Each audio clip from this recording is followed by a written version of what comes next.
যাই হোক, যারা আমার ভিডিও ঝাড়গ্রামে দেখেন তারা বলবেন এটা কোন রাস্তাটা ঠিক আছে। এই রাস্তাটায় এক্ষুনি একটা বিপদ ঘটতো, এর আগে আরও একটা বিপদ ঘটতে ঘটতে থেকে গেল। তো যাই হোক, এই যে সবাই মিলে এসছিলাম ভিডিও শ্যুট করতে।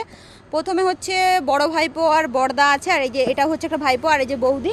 তো দেখুন এত সুন্দর রাস্তাটা না, মনে হচ্ছে ভিডিও বানাতেই থাকি। আর এই যে অসময়ে বৌদি দুর্গা সেজেছে, একটু টাটা করে দাও, একটু টাটা করে দাও। যাচ্ছি, তোমরা চলো চলো, আমি যাচ্ছি, চলো। শিবা, না না, আমি শিবামার গাড়িতে চাপবো, তুই ভাবলি কি করে? নাম